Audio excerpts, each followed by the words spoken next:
Cet événement a réussi à plonger des dizaines de milliers de Français dans l'univers, la tension et les joies du tennis de table. Nous avons vécu quelque chose d'exceptionnel et je ne pense pas être le seul à ressentir cela. Des tribunes pleines, un public en furie prêt à se casser la voix sur chacun des points marqués par nos Français. Ainsi, après une semaine exceptionnelle, il est temps pour moi de revenir sur la deuxième édition du Champions de Montpellier. Et plusieurs vidéos vont découler de cette compétition, alors je vais devoir trier, et dans celle-ci, je vais plutôt me concentrer sur le parcours d'Alexis Lebrun. Mais ne vous inquiétez pas, d'autres seront prévus, notamment sur les confrontations entre Gauzy et Félix Lebrun, sur nos joueuses françaises, sur Truls ou encore Sora Matsushima. Alors avant de commencer la vidéo, n'hésitez pas à vous abonner, aux 10 000 abonnés, il passera sûrement aussi un peu derrière la caméra. Merci et bon visionnage.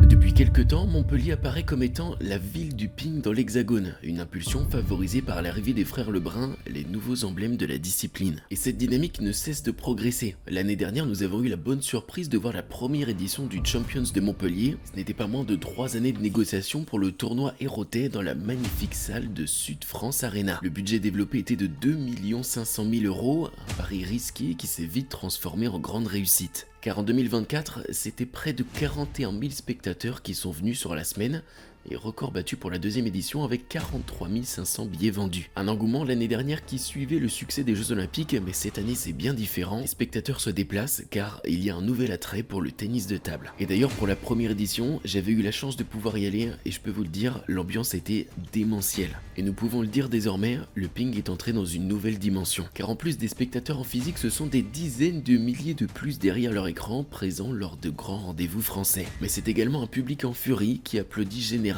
le beau jeu. Et même si cette année nous savions à quoi nous attendre en termes d'ambiance, j'ai eu l'impression que c'était encore plus intense. Et d'ailleurs, merci au collectif Ultra Lebrun qui joue un rôle majeur dans ces ambiances dignes de matchs de foot. Et toutes ces émotions se transmettent, Truls Morgard, grand gagnant de cette année, l'a confirmé.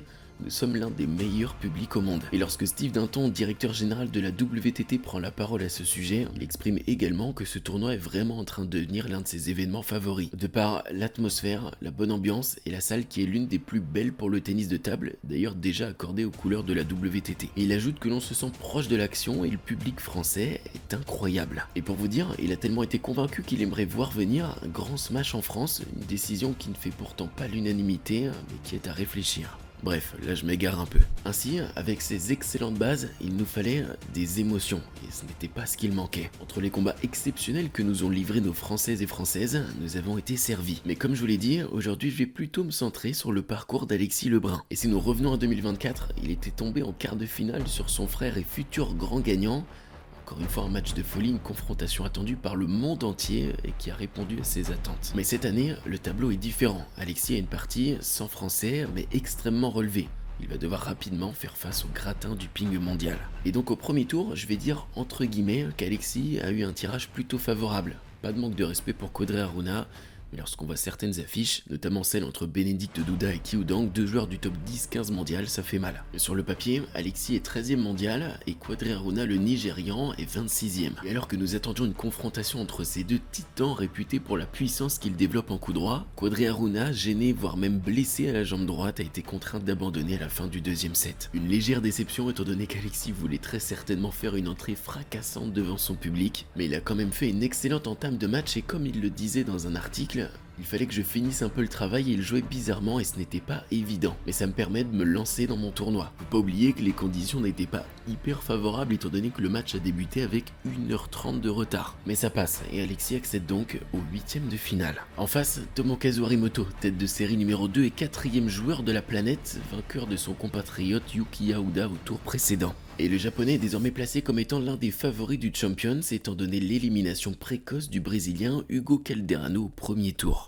Le tirage n'est pas simple pour Alexis, mais nous sommes à Montpellier et tout est possible. Et il faut que je vous raconte un détail qui a fait beaucoup de bruit mais qui va prendre tout son sens dans ce match. Il y a peu pour le Champions de Montpellier, RMC a réalisé des petits reels Instagram montrant aux joueurs la carte FUT créée à leur image. Alors une carte FUT, c'est une carte notant de 1 à 100 les caractéristiques des joueurs. Ils sont présents les points suivants: coup droit, revers, mental et service. Et sur sa très bonne carte, Alexis a tiqué sur le 82 de mental. Et retenez juste cette information. Revenons au match. Alexis et Tomokazu par le passé se sont affrontés 2 fois. une victoire chacun. Mais ces rencontres datent de 2024 et 2022, et depuis ils n'ont cessé de modeler leur jeu, progresser physiquement, techniquement et mentalement. Alors il est impossible de prédire le grand gagnant, mais sur le papier, c'est Harimoto qui devrait s'imposer. Et alors que le match débute sous le plus bel accueil possible pour les deux joueurs, Alexis prend rapidement les devants, voulant montrer à tout le public que c'est lui le patron dans l'arène. Il mènera même 6-1 dans la première manche,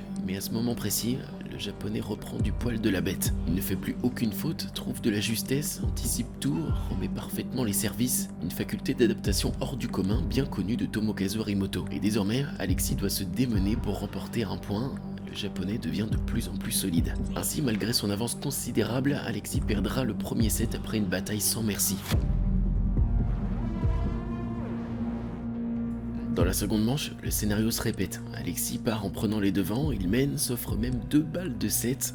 Mais Tomokazu est un guerrier, il ne craque pas, ajuste au millimètre près ses coups et revient à hauteur d'Alexis, avant d'asséner un coup mentalement très complexe en remportant cette deuxième manche 12-10.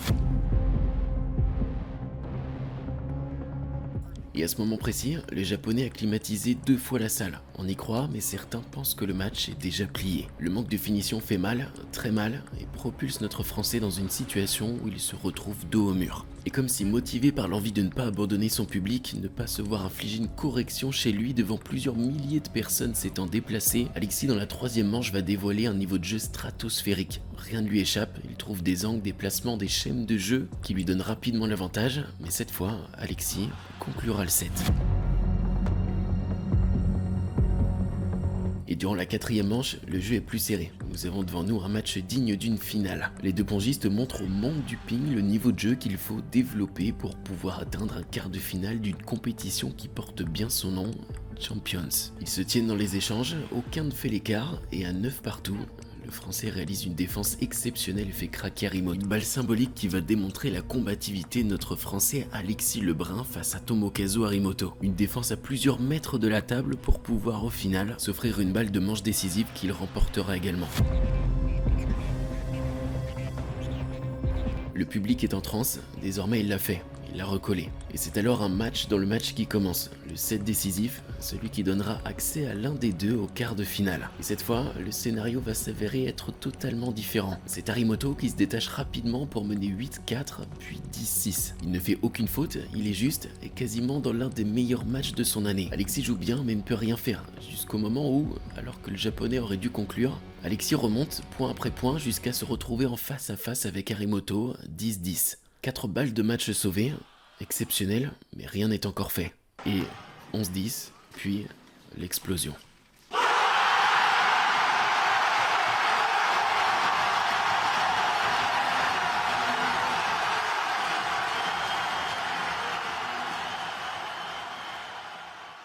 Alexis décrira ce match comme peut-être le plus beau souvenir de ping de sa vie, un mélange entre performance, intensité, scénario incroyable et émotion. Et maintenant, je vous laisse repenser concernant l'anecdote de la carte fut avec 82 de mental. Je pense qu'en vérité, ça vaut peut-être plus que ça. Parce que tenir une pression si grande devant plus de 6500 personnes, je pense que ce n'est pas donné à tout le monde. Ainsi, la compétition continue. Alexis est désormais en quart de finale, l'étape où il était tombé l'année dernière. Et cette fois-ci, il devra se hisser face à un cador du ping européen, le Slovène, 10e mondial et triple champion du top 16 européen, Darko Jorgic. Réputé pour sa hargne, sa mentalité et son revers, Darko est un adversaire compliqué. Mais je me répète, nous sommes à Montpellier, alors nos Français partent avec un avantage considérable, 6500 personnes auprès d'eux. Et à l'entame du match, Alexis se retrouve dans une situation compliquée. Bloqué et freiné par le revers du Slovène, il se voit perdre la première manche 11-8. Mais cette pression s'estompera dès le deuxième set, Alexis prendra l'avantage faisant parler de sa puissance, son explosivité et son coup droit extrêmement puissant. Note que j'ai oublié de vous dire, mais à partir des quarts de finale en Champions, les matchs se jouent en 4-7 gagnants. Un bonheur pour les supporters, mais un niveau de jeu à garder plus longtemps pour les joueurs. Sans compter l'usure mentale et physique. Et galvanisé par le public, Alexis va dérouler, il perdra la 5e manche mais restera dominant. Et il confiera après match que ce n'était pas simple de rentrer dans cette rencontre, ne se sentant pas super bien, dû à l'enchaînement et les émotions procurées face aux Japonais la veille. Et malgré cela, le Français est resté solide et n'a pas plié. À ce stade, tout le monde comprend, Alexis est dans un grand état de forme. Il a remporté 2 énormes matchs face à de grands joueurs du circuit international. Mais alors qu'il accède en demi-finale, il va devoir faire face à un adversaire qu'il connaît bien, Truls Morgard. Récent vice-champion olympique et champion du Smash de Suède, le Suédois est très certainement dans la meilleure forme de sa carrière. Et c'est d'ailleurs ce qu'il va montrer. Son niveau de jeu est lunaire, stratosphérique, écœurant presque. Alors Alexis tente tout, il joue bien, manque quelques occasions, mais Truls Morgard est sur une autre planète. Il est à son prime, quasiment imbattable et il fait ce qu'il veut. Et je tiens à souligner le fait que des performances comme ça au tennis de table sont rarissimes. Et ici, le premier joueur européen a montré un niveau d'excellence presque inédit. Et Alexis ne pourra pas rivaliser ce jour-là. Ainsi, Truls Morgard mettra fin à la fantastique épopée de notre Français et deviendra d'ailleurs par la suite champion de Montpellier. Et c'est là que la vidéo touche à sa fin et j'espère qu'elle vous a plu, mon but étant de vous faire revivre quelques moments clés de ce Champions, notamment sur le match face à Harimoto qui était l'un des éléments centraux de la vidéo. Et si vous êtes resté jusque là dans la vidéo, n'hésitez pas à me dire carte fut dans les commentaires, comme ça je saurai que vous êtes resté jusqu'au bout. Donc merci à tous encore une fois et à très bientôt.